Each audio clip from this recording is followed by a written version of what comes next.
Yo, it's Ipo, and in this video we're covering the Sprime PM1. Big thanks to Sprime for sending this out for review. This is their first ever release in the peripheral market, so let's see what they have to offer. Starting off with build quality, they are using a fiber composite material, and it is sturdy. There isn't any creaking or flex. The main buttons have barely any side-to-side play, as well as very little pre and post travel. The scroll is also solid feeling and doesn't creak or rattle.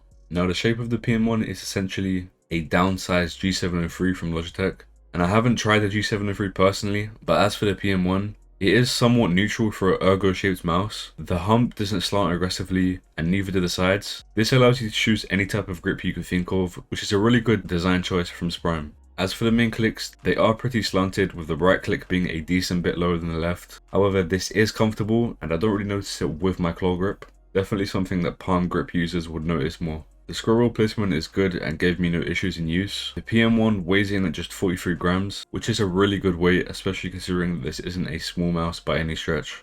In terms of clicks, for the main buttons, they are using Omron optical switches. These switches feel light to actuate as well as tactile and responsive. However, I did notice quite a bit of ping coming from both buttons, but this of course doesn't affect performance, so it doesn't really bother me. Now, I couldn't find any information for the switches used on the side buttons, but in terms of feel, they are consistently tactile throughout the length of the buttons and well placed for the shape of the PM1. The scroll steps are fairly heavy but well defined. Moving on to skates, out of the box you'll get a 4-corner skate design. They are virgin PTFE and the edges are well rounded.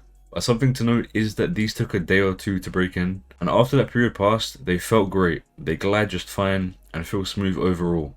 As for the coating, at first I had troubles with it as it made the mouse feel slippery, which led to some discomfort with the way I had to grip the mouse. However, after a few days of using the PM1, I have adjusted to it, and while I'm definitely not a fan, there are way worse coatings out there. Talking about software, this is the first peripheral I'm covering that uses web-based software, and I really like this choice from Sprime.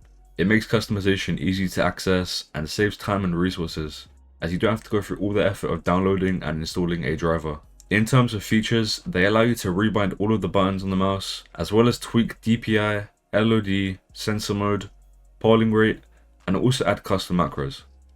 As for the polling rate, Sprime plans to release a dongle that will allow this mouse to refresh at 8000 Hz, which will be huge if they can deliver, as they will be one of the first to do so. The PM1 is an amazing mouse and a great first release for Sprime. It's got a sturdy build, a design that suits various grips, and it weighs in at just 43 grams. And with all these factors in mind, for around £100, it's at a pretty fair and competitive price. I highly recommend you check out this mouse if it interests you even in the slightest, as it will not disappoint. That's all for this video. I hope this has helped in one way or another. Thanks for watching. See you in the next one.